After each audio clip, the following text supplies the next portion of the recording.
I change my lecture notes pretty much every time. I know pretty much the material, but I'll add and take away activities that don't work well the prior one and then change it up. I usually have something they can do, a problem that they can do that'll expose them, or an activity they can do individually or group for pretty much every, and then I'll switch out for how much they do individually, groups, or how much they see. And I'll sit there, I don't have a problem waiting, so I'll be up on the board writing poetry or song lyrics. They think I'm being, like, gonna give them the answer, and I'll start, doodling. So, they learn. I'm not about to answer the question for them. Okay. This I might get some pushback, especially by Atlanta Public Schools, but I'm not working for them. This is my take on tests. I tell them I'm your lifeguard. I'm not gonna shove you out 10 miles from shore and let you drown. So I roam the class while they're taking tests. And basically I play lifeguard. They're free to ask questions. If I think the questions are worth too much, they acknowledge that they're going to get a point or two. They won't get full credit, but I tell them I despise empty answers. It gives me no latitude to assess them in any way. Another thing I do in tests, one test, I generally don't announce these policies, but one test I use the self-curving idea. Usually it's the second test, usually it's before one of the breaks, and basically it says you can be graded at 190 or 80, but that's your limit. So if you get 85 and you grade out at 80, you're going to get an 80. But they get whatever percentage out and they cap out on the top. They generally do well on self-curving, surprisingly. There's a Dunning effect that says you're going to lowball them. So they predict what they're expecting? Yeah, so only a couple of them at any point in time hurt themselves this way. A couple of them, the Dunning effect says you overestimate how much you know, so they'll A themselves and they're actually C students. But I only have that at a couple instances on every time I try this. There's only a couple. Most of them self-assess right where they're at. And they cap out at their curve. And if they'd gone up another curve, they wouldn't have got that score. So they do really well. The other thing I do, and again, I don't announce it, I usually do this at some point. And again, I've got particular students, so I'll have them take the test I'll announce at the beginning that there'll be a 5 to 10 minute break in the middle. They'll take the test for 30 minutes and then they'll put the pencil down and the test over and they can talk to anybody they want. My caveat is I don't want to hear A, C, D, C, or any amount of answers. I'll shut it down, but I haven't had to do that. If they don't understand the material, discussing it with people will not help them. So I allow this. It's not without problems. These are some of my questions. This was all the Calc Test 4. You throw your calculus book off at GCB upward, it reaches its peak at 2, it's just straight out of the book, using calculus book and GCB. This is off at algebraic concepts. Write the grade you're going to get, use the number 3 and one of these symbols and, make it the result. This is generally on one of my tests because I always tell them to read. Read each question carefully, check your answers. You will receive an additional 3 points if you write the previous answer on the last questions. And I get maybe 25% hit on that. But then they learn, because then they realize that reading is actually important. All right, these are just phrases I use. This is just me, Martian math. Just when they do something really crazy. Fatal fractions. Okay. I have a shirt very similar to that. Okay, Klingon calculus. This is excellent. That's Klingon calculus. We don't do that here. Guinea pig trig. This is also very useful. 6. These phrases they learn. It's like, oh, I got to find out what I'm doing wrong because I won't tell them. And then this one I like. We teachers come from a great heritage all the way back till we lost our jobs with the Inquisition. The Inquisition is down hall. This is math class. They think I'm torturing them. This is my idea of a good time. And I tell them that all the time. If you hate math, don't care. I love it enough for everybody. It's fine. You're only going to get in your own way as much as you hate on this. Okay, so I use myself for humor. My height, okay. My son, you've seen my younger son. He's tall, right? So he draws on the top of the board and leaves the class. And it's like, okay, can somebody come here and erase that? So I'll use myself. I'm not graceful, so that's easy to use. I stumble over myself. I have too much coffee. I've had too much coffee today. Not enough coffee. The ingredients of that green stuff I drink, anyway. So I use anything as fodder. But mostly myself and not them. They're too sensitive most time. I laugh a lot. I get excited. I'm still excited. It's not all the coffee. I hand out compliments a lot. use myself as answers to problems I use. So, all right, the answer to this is how many kids I have. They don't generally know at the beginning of the class, and this is one of the algebraic concepts. The largest number that the product of three consecutive positive numbers is divisible by. So you know I'll get 2 and 3. How much time do I have left? Oh, I'm almost done. The fastest I've ever driven, take your pick. The number of tickets, I usually do these back to back, but then I'll put the raffle ticket, I've gotten tons of raffle tickets. So I'll basically do a disconnect, lowest grade I've received on a math test. So I'll just use myself. How many times I've been run over a truck, this is new for me, so. And you live to tell the tale. Yeah, and then this one is how many times a week I'm actually funny, also 1 according to my kids. Okay, so there's a line, I know it, between productive and chaotic, and as enthusiastic as they get, there's some students that are behind, so I have to raise your hand when you have this, don't pop it off. I know you want, they're participatory, but at some point I have to ratchet it back. Please raise your hand, don't pop it off, let these people catch up. All right, I've had problems in the past. This is societal affective disorder. They ditched out of class, wouldn't participate in any of the groups, they left. 1 came to me advanced, they transferred. 1 came to me in the middle, and it's like, those are students that this is a problem with. Poisoned apple, I had one of those this semester, complained the whole one. When I allow discourse, that means complaints. So I'm reviewing for the file, I don't understand that, and I'm like, I'm not going to teach. Anybody care to teach this gentleman this material? So I'll push it back on, that's the other thing I like, not like, when I give them the responsibility back when I'm not going to take the responsibility for it. Red card disaster, I had to shut red cards down 1 semester. This was an ed class because I spent more time arguing on who deserved a red card than discussing problems. Which is why that discretion thing is in place. And it is more work for me. Okay. And this is the other thing I do. When I started working, I was told what ABC rates were. And so this is, I go after, in any course, what I consider low-hanging fruit. And the assessments will help me, and then I reach out. Now, some of them won't take it, but basically, I can generally get 2, and that's 5% increase in my ABC rate. Okay? I'm done. Because that's the last slide.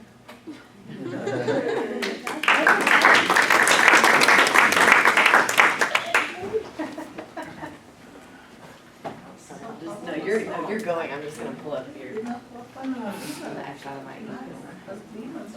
I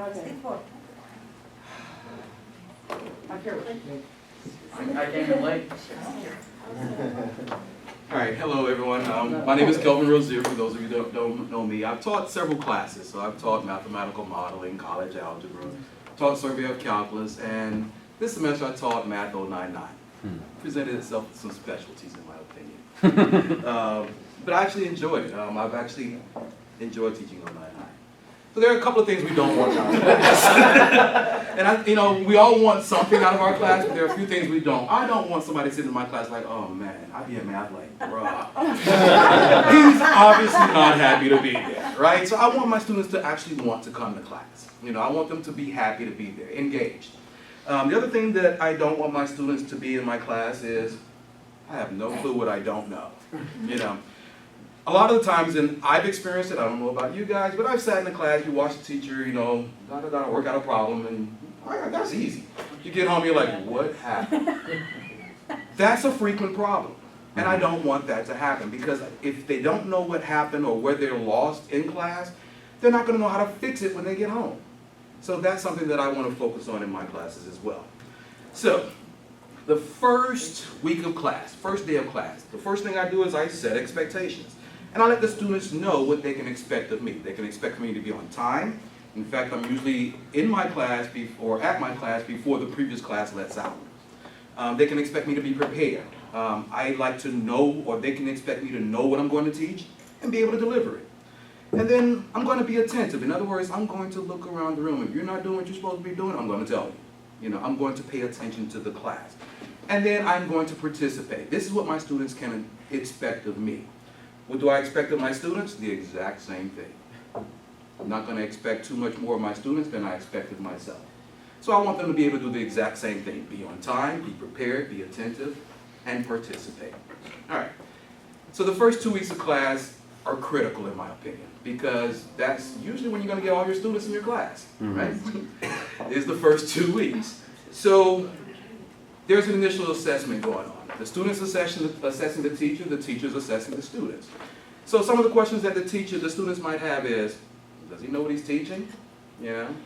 And to me, that's just a matter of confidence. You know, you go in your class with a confident attitude, they trust you. The second thing is, does what he's saying and writing make sense? Are you organized in presenting the material? Is your board work organized? My handwriting is horrible, so I try to organize my board work as best as possible, and actually write as little as possible too. Does he make it interesting? I mean, we've all sat in classes and been like,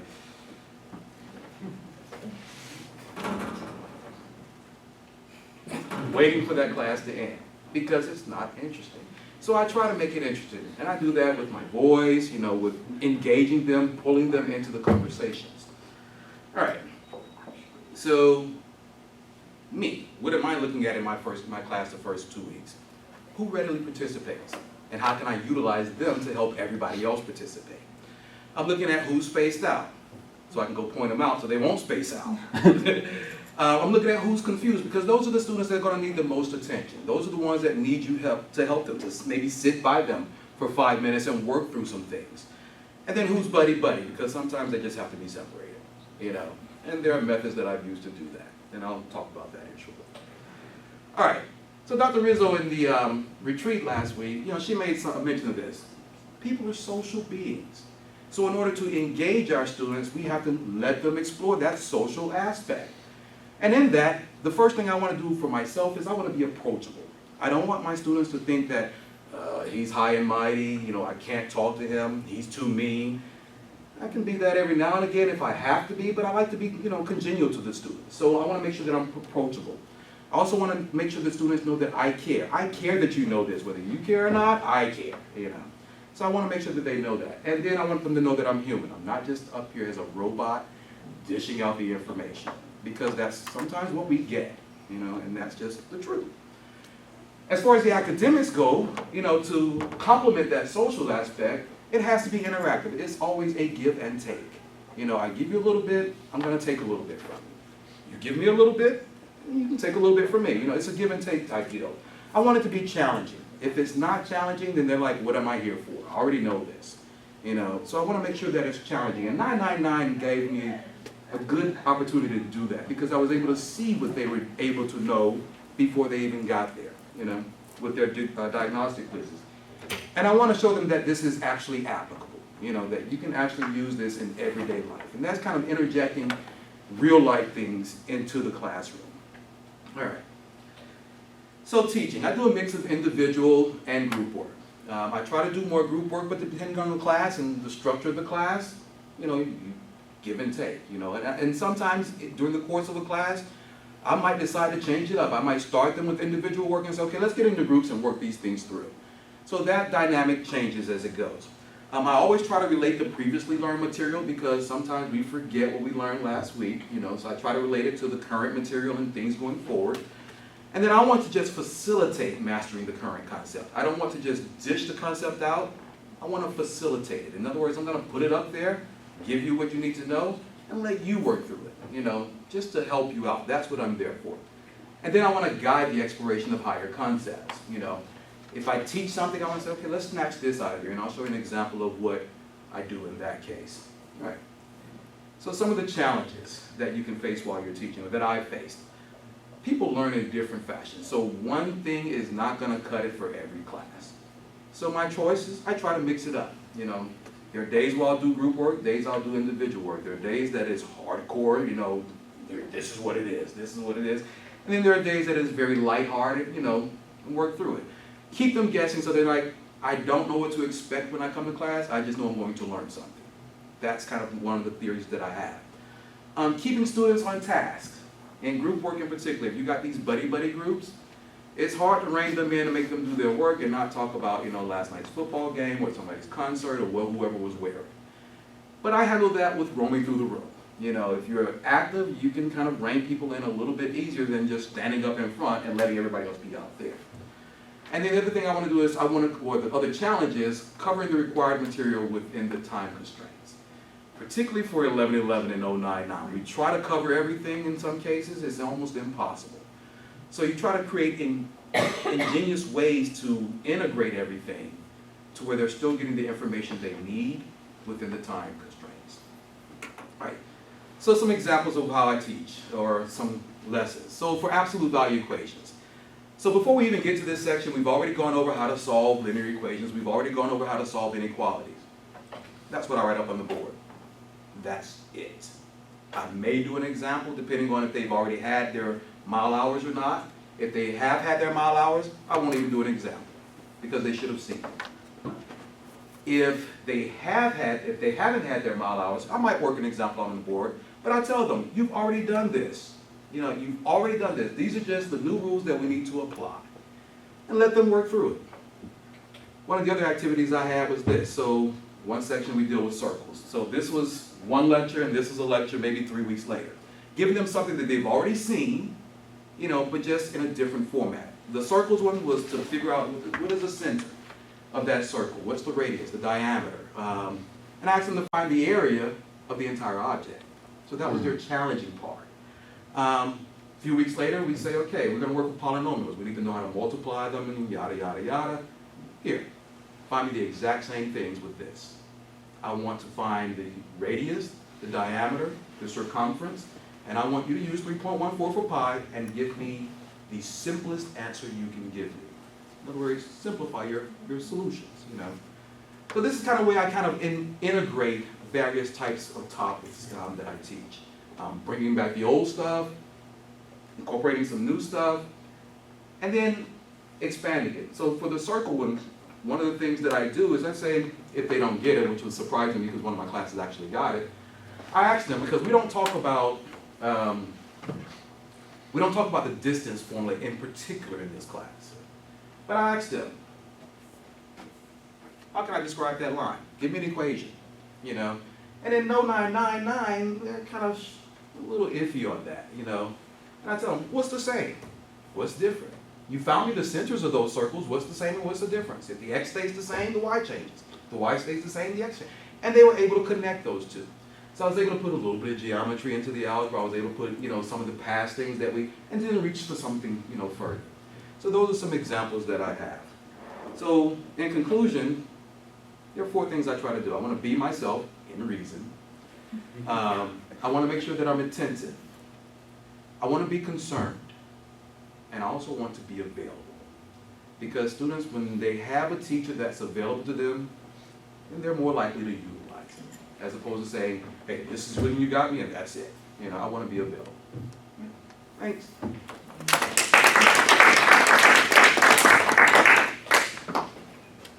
I'm pretty sure some of your slides, you must have seen my presentation and then just copied it. I did not. It's funny. Posting it on Twitter last night was probably not. I always put my stuff out on Twitter, Okay, so I'm Aubrey, for those of you that don't know me. So I'm going to give you some background to what I teach. I teach Math 1070 here, which is elementary statistics.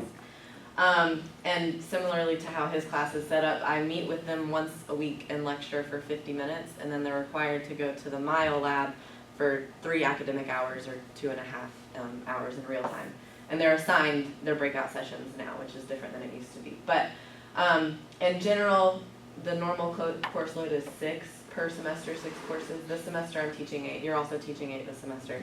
So it's a lot of students. This semester I have about 340 students, I think. So the emails are constant. Ridiculous. Yeah, really.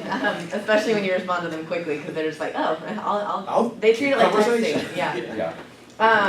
But anyway, so that's basically what happens, and I only see them, like I said, in class once a week. During my office hours in the Mile, we line it up to where I meet with 1 or 2 of the classes while they're there. So to them, I'm a little bit more easily accessible, but to all the other classes, the only way that they can really reach me is through email, or if we make it a separate appointment. So what a normal class looks like, I get there early, like you were saying. I get there at least 5 minutes early. I shoot for 10. Sometimes people are in the room in front of me, so I have to wait, but that's fine. The point is though, if you're there early, then you can pull everything up that you need to on the computer so that you're not fumbling around with the internet while you're trying to teach. The main thing I do is I pull up the pacing calendar. So the pacing calendar in elementary statistics, it just lists week by week what we're doing when tests are, things like that. So I make sure that the very first thing I do in class is go over what did we do last week, what are we doing today, and where are we going to go with this next week. So at least that they can have some type of review of what we did. And I will say too, there are a little bit more restrictions to this course than not Emporium type settings. Because I only meet with them for 50 minutes and we're required to go through, it's 2 lessons per week essentially. So 2 lessons within a 50-minute period is kind of hard to get through everything that you need to get through. So it is a little bit hindering, I guess. But in class I try to organize the board. So typically what I do is on half of the board I have any of the formulas or concepts that we're using, and then on the other half of the board I'm working out a problem. Well, having them help me work out a problem. So at least then they can like refer to the other side of the board if they like forgot a formula or need some sort of reminder of what something is. I draw pictures and stuff on that side of the board. As you were saying, remind them of what you learned and how it pertains to what we're learning today, because otherwise they fail to make connections there, and that's very important. And then typically what I do is I pull up a problem, either that they have to do in their homework or a similar type of problem, and then just kind of tell them like, what do you want to do first? Where do you want to go with this? Most of the time they say, let's pick out the numbers. And I'm like, you just want to label some numbers? Let's do it. So then I go and circle all the numbers and we talk about what they all mean and things like that. And if they get stuck, I have to help them, but I don't want to tell them the answer like Linda was saying. So I try to ask them questions to get them to think critically about it. If your class is comfortable, they will talk. I know that there's a lot of situations where the class is pretty much silent for the whole time, you know, like classic lecture style. But I found that if they like you and you're willing to interact with them, then they'll feel more comfortable and then participate even more. Of course, you will have students participating more than others, and it is hard to get people who aren't participating to step outside of their comfort zone. But at some point, you just have to challenge them. But I also show memes every day. So in the past, I showed memes at the beginning of class, but I've decided this semester it makes more sense to have them in the middle of the lesson, because it kind of breaks up the material and it also gives them a chance to relate what it is that we're talking about to something that they know, which are memes. So I thought it was funny that we all had memes and pictures in our presentations. So this is an example when we're talking about averages. This one takes them a second.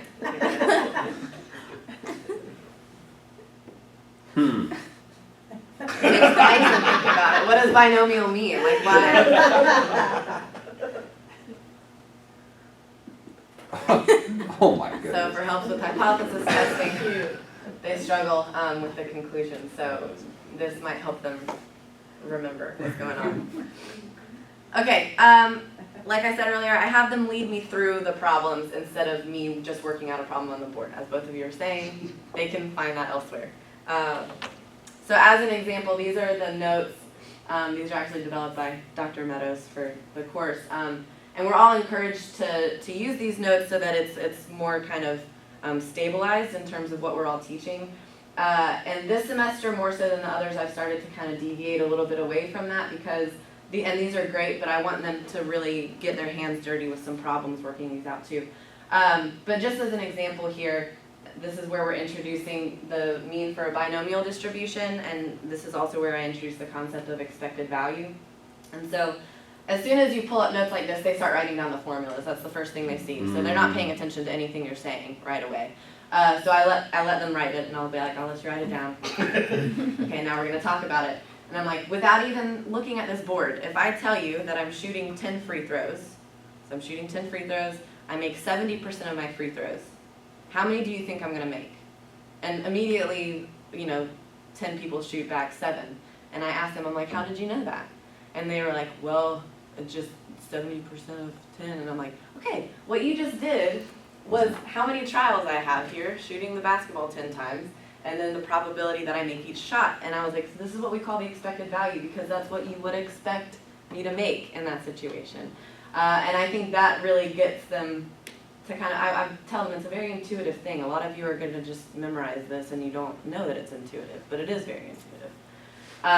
So anyway, that's an example. And then I also give them extra notes. So I developed a lot of extra notes that I send them. So some more background in 1070. We no longer allow the use of calculators on exams. So they can use them in their homework and things like that, but I make them very aware that they have to use Excel during exams. So we teach them Excel, things like that, but the problem is because this is kind of a non-traditional college, we have a bunch of students coming back who aren't familiar with Excel or need help.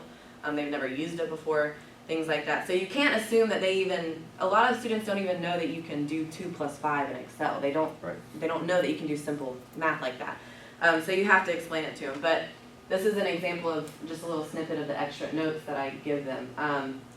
Basically what I do with these notes is I work out a problem like I would in class, like saying what I would in class to kind of get them to think about it.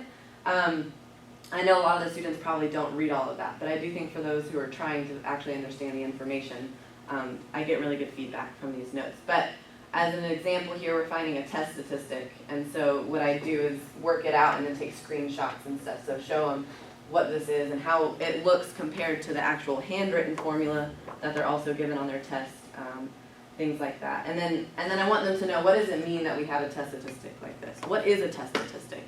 Because a lot of them know how to find it, but they have no idea what it actually is. So I get them to think about, what does that mean? What do you think we're going to conclude at the end of this? Things like that. I draw out pictures. This is my little scribble shading. Tell them what a p-value is. A lot of people don't know what a p-value is either. No.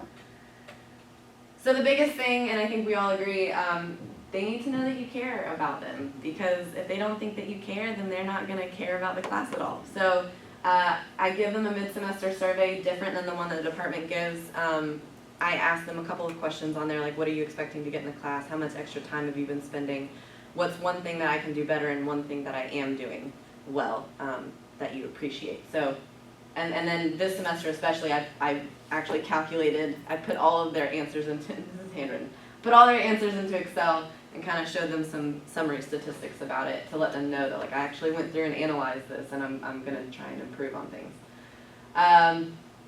Answer emails with more than just a one-worded response. I think that's, a lot of people don't do that. They get tired of answering emails, so I just have to remind myself that like this is the person that has feelings, so you need to help them feel comfortable here. More relatable, like I said, makes them participate more. So this semester, like I said, I'm trying to deviate a little bit more from using the standardized notes, and so one thing I did was sent them a link to a survey where they answered a bunch of questions, you know, just random questions like how many cups of coffee do you have in a week and things like that. So what I did was took all of that and formed a whole bunch of questions, you know, like for hypothesis testing and confidence intervals based off of those.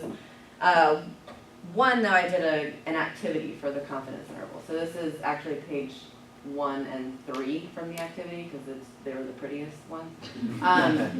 So I went through and I'm showing them this is what we're trying to get at in the end is an interval. Like what is an interval? We're trying to learn confidence intervals, so what do you think we're doing? Walk through what's going on here. I have them tell me like what am I doing with the margin of error here if I'm trying to get some sort of lower bound. And they say subtract and things like that. So I just wrote a statement on the board based off of the survey that they took and then have them generalize things. Like what's one way that we can always find alpha? It doesn't matter what your confidence level is, etc., so on and so forth. So there are some good things and some bad things about the activity. A lot of light bulbs went off. I could hear them going off, which is great. They get to talk with one another. I had one girl, when she was leaving class after the activity, said, I wish you had done this earlier on in the semester because we could have formed study groups. I actually got to know people in the class today. And by the way, the people that they're in lecture with are the same people that they go to their breakout sessions with. So if they form a connection in class, then they can utilize that in the lab as well.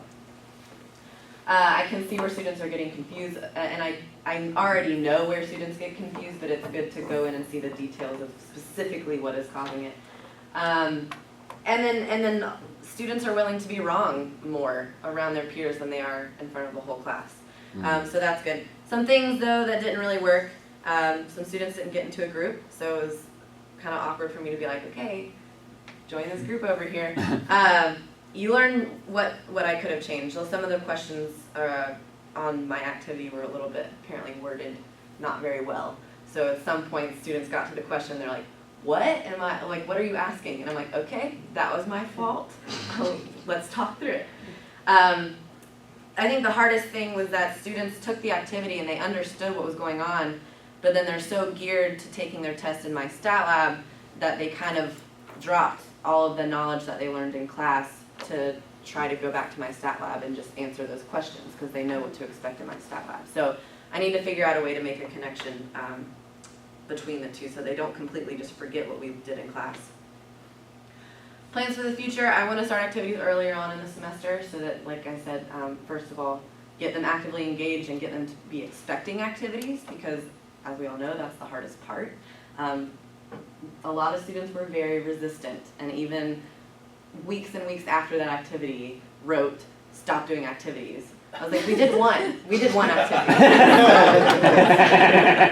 I guess they don't want other future students to have to do them, but they're gonna do them.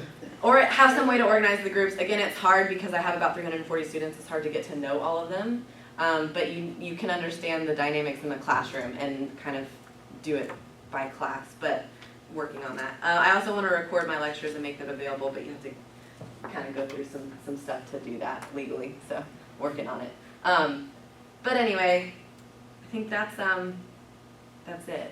So.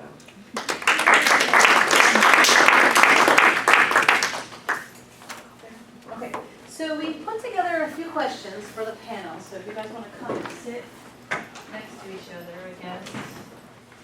3 questions I emailed. I came here with a And you kind of already answered one of them already. I I think. tried to leave my answers out of it. It's hard, I did. that's why I sent them, because I thought, oh, well, I tried to leave the answers out of the Here's one more presentation. chair. Where? One more.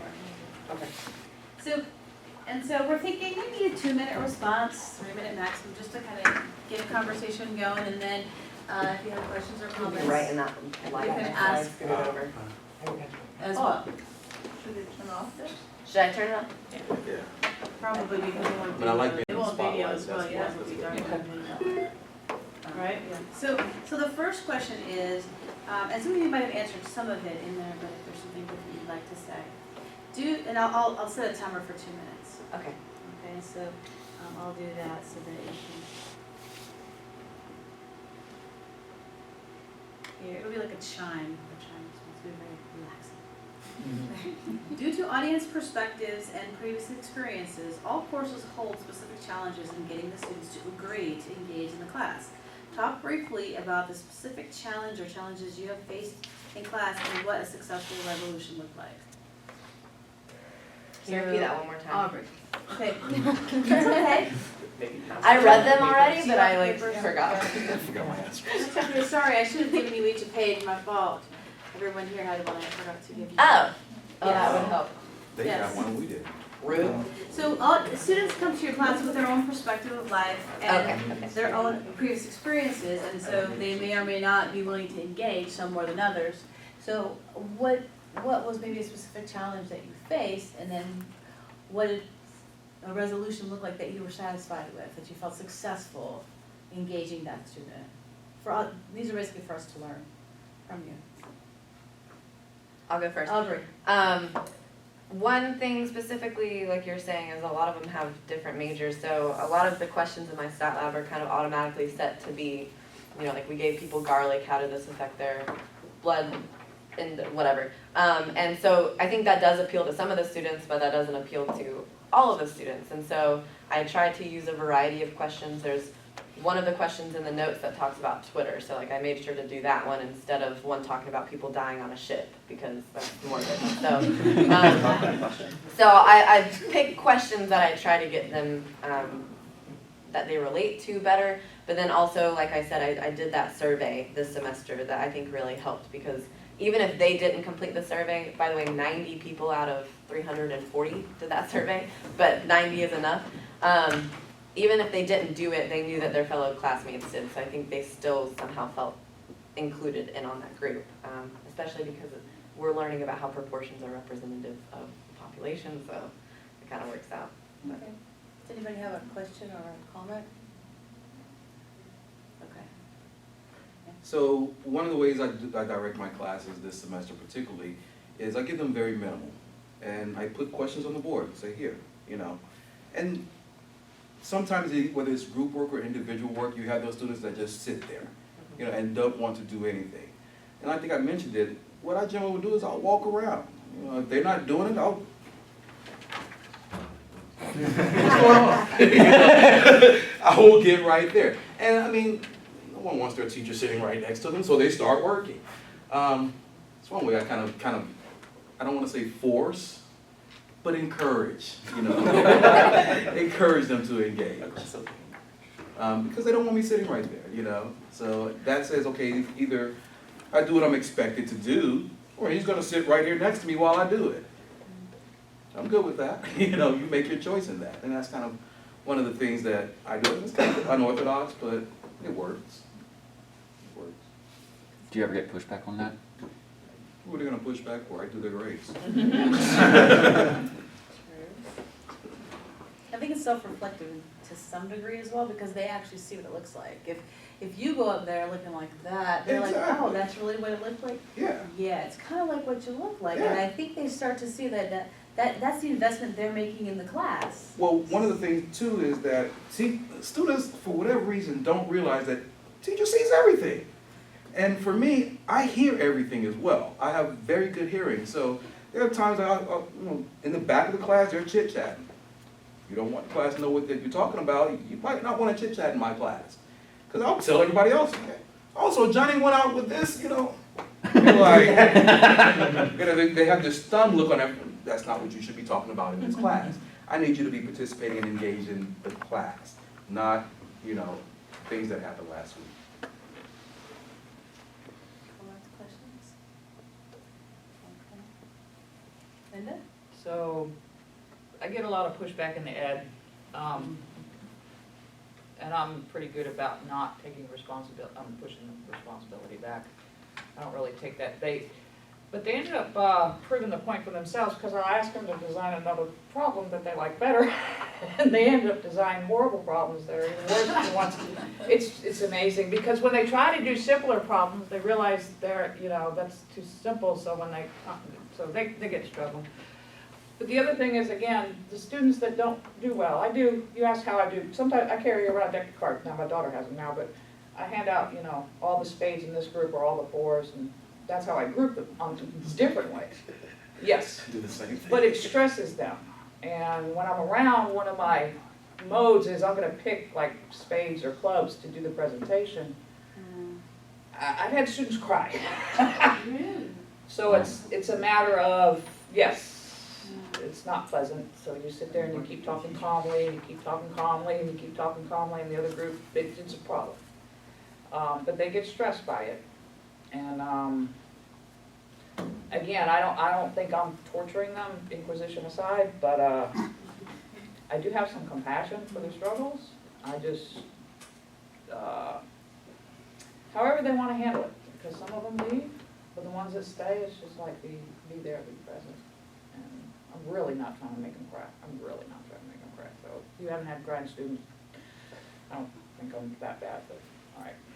Any questions, comments? Thank you.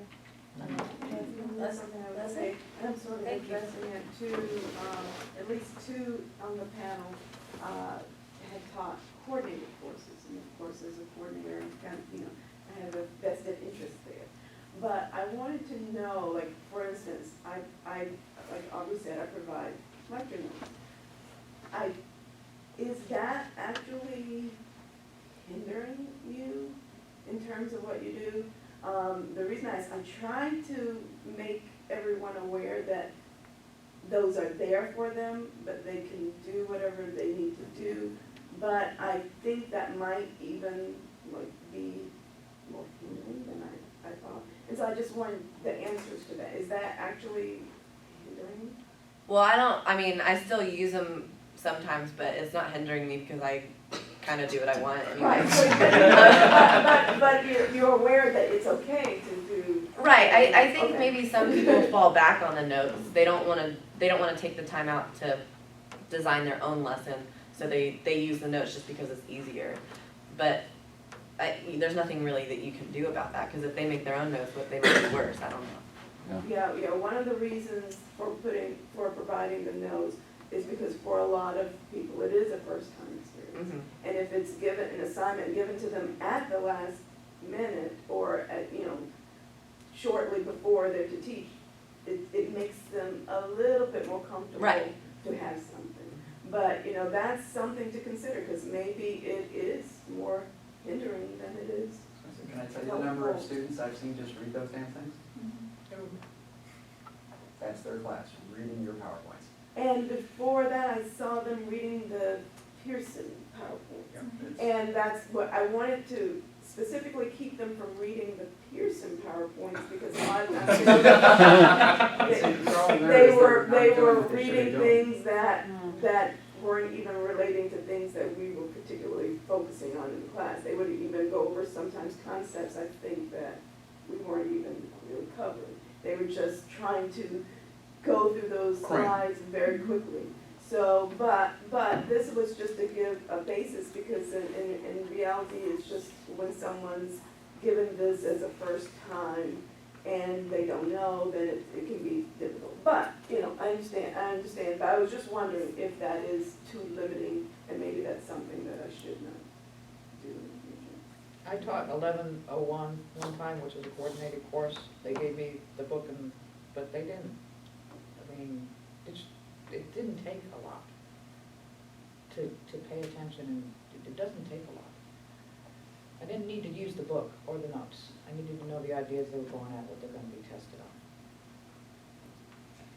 I wonder though, for you guys, do you think it's the same thing if you're dealing like with a student, if the GTA is perhaps someone with English as a second language? And see, that may come in handy in those cases because, so I've taught 1111 and I don't give them notes, they get their notes from the lecture that I give, or, what I give them and what they learn in my math lab, but I don't know, if somebody has difficulty communicating, yeah, I think that would help. Well, for you guys, you're experienced, all of you have now been teaching for a while, so you may be coming from a different perspective, maybe. But I'll say I'm just that- trying, as coordinator, I'm trying to figure out, what's good, what's helpful, what's. So you taught the hindering. notes from the instructor's perspective? Well, no, I just mean, I have developed a set of lecture notes, and I'll say that when I first, and we have some comments over here too, so I'll stop talking, but when I first started teaching, I did rely heavily on those because I wasn't as confident in my own abilities to do my own thing and make sure it worked. And I knew that if everybody was using these, then I at least could use those and know that I would be okay, But over time, as I've gotten a lot more confident with myself, I don't feel like I need to use them anymore. So maybe the point is encourage people to kind of deviate, but they're there in case. I think it's a good touchstone, especially because if it's not their first language and they're not really sure how to pace themselves in each week, I think it's really important they know they're hitting the high notes, and you would know as a coordinator where difficulties would lie of students from historical data. Right. So they're gonna be able to do that, but then as experience moves in, there's better ways to say things that they Absolutely. know the audience better, Right. and that's what they're comfortable. And with. then So I think you're it's- first, Okay. and then you're second. Oh, To piggyback on that comment, Leslie, I know I can't really see because of this large column in the way, but I like having pre-prepared slides for me as sort of a baseline. Whereas if I need to, I wouldn't say go off script because I try to prepare what it is we're going to go over. I don't generally do as much via PowerPoint as some other instructors do. I'll have a list of problems that I would like to cover, a list of topics. But, we are students too, and we have to keep in mind, all right, maybe we've got a qualifying exam coming up. Maybe we've got this huge project, so I may have to plan 2 or 3 weeks in advance. And I never want those slides to be like my safety net. So if I'm thinking, okay, this is gonna be a week, I'm not gonna have as much time as I would have liked to prepare, what I might do is take one of those problems that I think I still think like literally peas in the pod, and I might substitute, I don't know, rabbits. You know, you've got a family of rabbits that had, you know, had this many babies, this many, whatever. But yeah, definitely at least having that as a starting point, not a finishing point, is at least for me a good thing. Marco, did you have your hand up? Yeah. Yeah. Yes, So sir. I think that class notes can be a bad idea if you want to do active learning methods, because people tend to go to the notes and then they follow it. And if you do active learning methods, you should change your material in response to what it happens in class. And from that point of view, your notes should be like a set of definitions, concepts, and simple problems, and that would be it. The problem with the people who don't speak, they are not native English speakers. Well, I believe that having a whole fixed set of class notes is bad, because I'm going to read off as it happens now. And also, I would tell the department to send them to phonetic classes. And I'm serious about it. I'm saying Well, that. and just to let you know, in a little bit of defense, that's exactly what the notes are. They're a set of definitions and just a problem to address. It's not a, Are they it's really not good? a lecture. I've taught 1101, and then I think that the notes weren't helpful. Yeah, but there were no, So maybe- there were no notes Depends on the, for 1101 that I. depends on.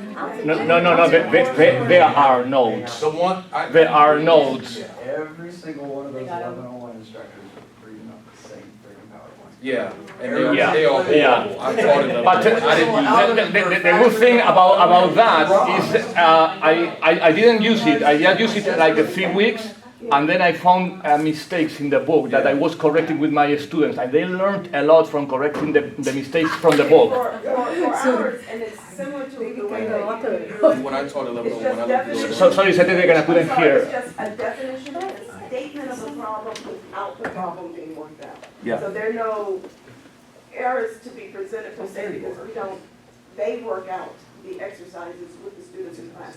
There's a space where they can write and use class participation. So it's really just definitions, problem, and they work it together. It's not the things are not worked out. I didn't know that about your. His experience with Okay. 1101, she's talking about 1070. I didn't know they That's existed. what 1101. Sorry. I think that's I'm what she's gonna add clarifying now. one more piece, can I do that? Because I would have coming into this from a totally different perspective, because a lot of these grad students, their 4-year degree is not in teaching. And I had a 4-year degree in math education and math minor, and my first year teaching was devastating for me, because the principal they asked me to leave at 7, 8 o'clock at night. I would get there at 5 in the morning, because that's when he got there, to prepare, to do a good job, and it's a black hole. And I think for brand new grad students that are coming in, that's a gift from God. If somebody dropped that down for me for 7th grade math, here's how you can talk to them, here's how you can deal with them. And instead of having to fail and fail and fail that whole first year, I probably would have saved a whole ton of Zoloft. Because it's depressing walking out of there not feeling successful. And I think that to some degree, coming in to look at it through that lens, I think it's not the end all be all. I don't think so, but I think it's a great touchstone for a grad student to have, because they have Val and they have Draga coming in for training. But I think that they do have a lot on their plate as well. With 300 students, I'm thinking I'd be crushed under that with my own grad work. So I'm trying to figure out, like, what would that balance look like? And maybe it doesn't get posted for the students, maybe it's just for the grad students, and then they redesign on top. But I don't know, because it all makes such good sense. But I wanted to share that because I was the same age as a lot of these students coming in. I was 21-year-old, and I was 19 in classes. I'm a kid myself.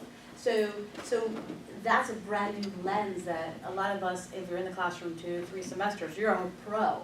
but that first semester, if English was your first language on top of it, I think that's petrifying. Even what sorry to interrupt. So what I realized when I worked with the first time graduate assistants, they always have the hardest time managing that 15-minute session, what to deliver, because they just have no clue how to do it, no matter how much you tell them just to go over some of the important concepts and things like that. But the second time onwards, it's so much better for them because of the confidence what they have done and experience Yeah. that brings it. So I think They're it really- really matters. And you know where the trouble spots are. Yes, and I think, you know what, Yeah. sometimes not sometimes, or kind of on a regular basis now I'm doing, as a providing resources, behind the scene, not like, make it part of your teaching method, because, everyone has a different style and everything is very interesting and in a new way, we learn from each other, right? So I think we do not want to stop that, but I think providing that resource as additional, whenever they have the time, they will go over that, is a good thing to have it available. Okay, Russell, and then I think Kelvin had something to say too. This was my first semester teaching, and I think it was a coordinated course, but there weren't lecture notes, so I was writing everything myself. And some of the best lectures that I gave were when I completely screwed up on the board, and I write very loose lecture notes, so I'll have a start point and an end point, but have no idea how to fill in the middle. So I'm really deriving everything from scratch on the board in front of them, and it got me into trouble a couple of times, and I made a fool of myself, and it wasn't until the next lecture when I did everything correctly that they really understood it. But seeing me screw up So it's helpful. was Human. probably more important than Yeah, anything super else in the important. class. I got you. You're human. That's good. So what's the level of class you're talking about? This was 30-70, so it was elementary probability and statistics for the math ed And students. that's 1 hour, 15 minutes you're talking Yes. about? So, You connected to the standards? The standards? That's, never mind. I A kept, lot of times, you talk about trying to pick applications that are pertinent to the majors in your class. When you're teaching the 30, 50, 30, 70, 30, 90, you've got those early and middle childhood kids. You need to familiarize yourselves with the standards the state is teaching, so that they can see the connections as to why they, one, have to learn it, two, how they can integrate it with the different areas of their curriculum, especially the K-5 kids, because it's all one math. Even though they strand it out when you go online to the standards of Georgia. They'll say this is the algebra standard, this is the numeracy standard, this is the G, whatever. And unfortunately, that trains kids to think math is very compartmentalized. This year we're doing algebra, this year we're doing geometry, this semester I'm doing stat, this semester I'm doing algebra. But, integrating, circle problems in areas and putting the algebra on it, they do that kind of thing in high school, so they've seen that sort of activity before. Now, the whole emporium model kind of thing, that sort of activity is what should be going on in that 50 minutes every time. They watch the videos, they read the PowerPoints, that goes on in the miles. Yeah, like in the bottom. Yep. On That their should be own step time. one. The minute they get in the mile, they log into a video or they log into a PowerPoint, they figure out what the content is. Yeah. Student-centric is what should be going on in any course. More activities, go for it, Aubrey, please. Yeah. If It was a every, trial if half of semester. every class was somehow activity-driven, your students would get so much more out of it. The same is true with the 30-70. Because they're gonna be coming up with activities for their kids. And there are lots of resources online, or your coordinator could help you with in terms of, There really are a Now lot that of he's left, I resources can say online he's for right, that. yeah. But like, I'm getting ready to do the 30-50 again this summer, I haven't taught that God knows when.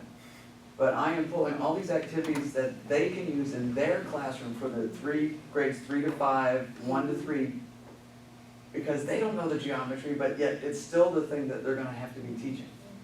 And so, you're gonna try to hit them on all sorts of different levels when you teach the 30-70. Content-wise, it looks a lot like 10-70, but without the hypothesis testing. But the connection-wise is totally different, because you have one set of major. You don't have to try to hit it on the econ major or the Right. finance major. You got that essentially K-5 arena.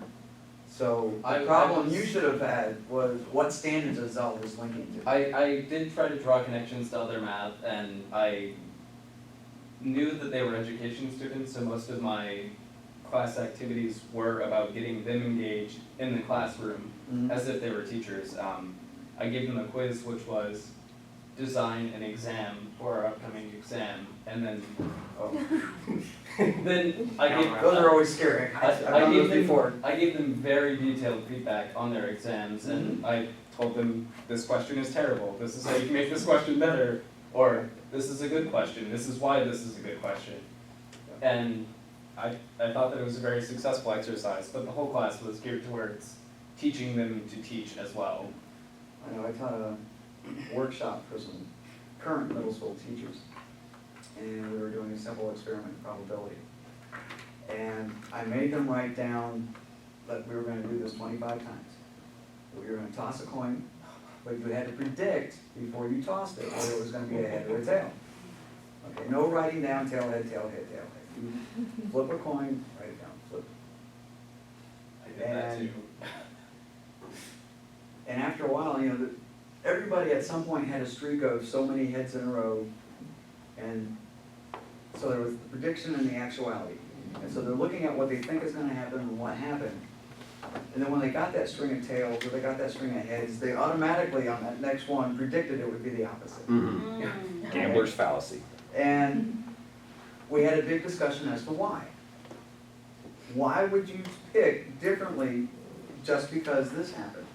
If these are truly independent events, then it has the same 50-50 shot of being whatever. You have the same probability of getting 5 heads in a row as you get 5 tails in a row, as you get 3 heads followed by 2 tails. It's the same probability. But human nature comes into play. You start thinking to yourself, I just got 5 in a row, I'm not gonna get 6. Playing the have lottery, this- run. Call a blackjack I'm table. the same. Then you have this huge conversation about how do you override human nature with actual probability. Then we all flip a coin at the same time and we count how many people got heads, how many people got tails. Yeah, just human world, random. So you can do the same sort of binomial distribution thing with your students truly actively engaged. They're tossing their own coins, and if they don't have coins, bring a pocket full of change. Okay? They're always amazed that I always have a pocket full of change. I know where I'm going next time. I struggled, a couple of semesters ago, I tried to implement an activity, and this is when I wasn't as confident in my own abilities, so when I told them to get into groups and they all just stared back at me and didn't move, I was like, okay, we won't do it then. I let them win. But, so then I worked through the activity, I worked through the activity on my own, on the DeCamp, so that they could see what they were supposed to be doing, which obviously isn't as good as them actually doing it. But the problem is, again, with the 50-minute class period, my whole idea for the central limit theorem activity was to have them roll dice and then average all of them, and then we would present all of our histograms and You're things like allowed that. to give them outside homework. Yeah, and then. Yeah, but they Send them won't do it because I don't have any control over the grades. So even I can't give them extra credit, I can't give No one's them. asking them to give them extra credit.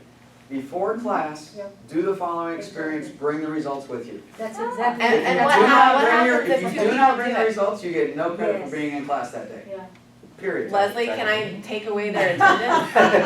You're the teacher. But it's very regulated. I can't do things. No, that no, no no, one you else can, can do. if they're in class, they have to. But you're gonna be fine. Forget my story. That's not the But I can't. If they sign that attendance sheet, I have to give them credit. No. Can I wanna make a comment In about class, they No. get credit. Exactly. Taking up seat time is not participating. Exactly. You If can do you're that. in your syllabus, this is a student. Oh, well, that too. But, Yeah. If you are participating, you are not there. So you can. right, but I guess my question is I don't know how much freedom and liberty I have to change Yeah, let's that. talk. Right. That's what I mean. Let's Is definitely You're talk. not changing anything. That's There's something always that liberty it will- somewhere. It will then throw back to me and back to Stuart, we have things that are moving up right now, so let's talk. right, I know, and that's what I'm in my opinion, that's if I could run a class how every single way I would want to run a class, I would do things like that, where participation is your attendance grade. But again, the question. That's what I love about older. I know, and I agree. Only they participate. Right, and I Right. Doing something, you're. But and then, so I have to deal with the parents, but then,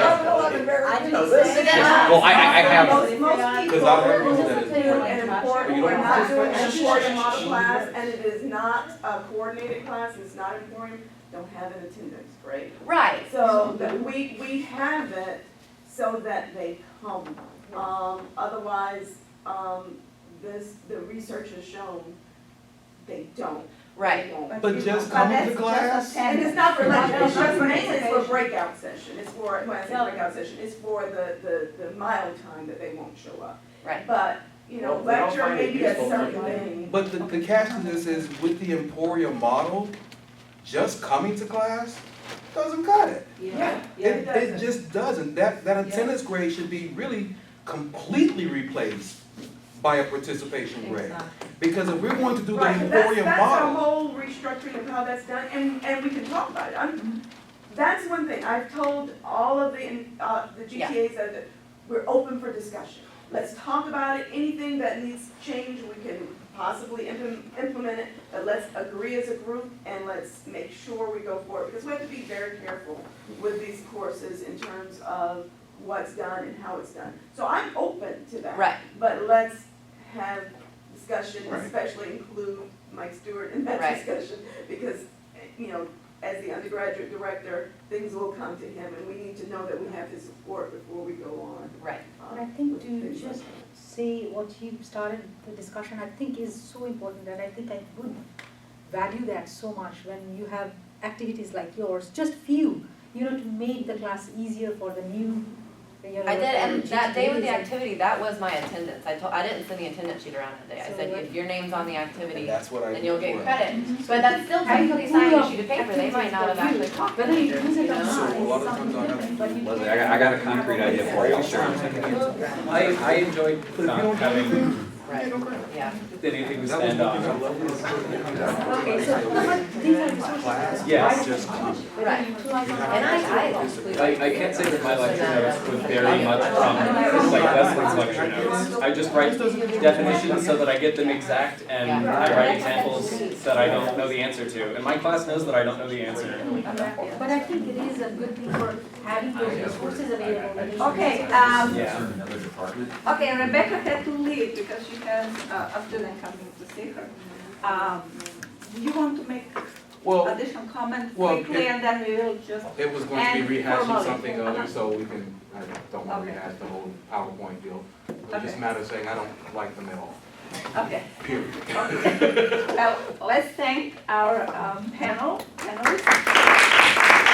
And thank you all for coming, and now informal discussions can go for time. Where's the closest beer hall? Beer hall? Beer hall? I got $5, that's stupid. You got 10, you cover me, let's do it.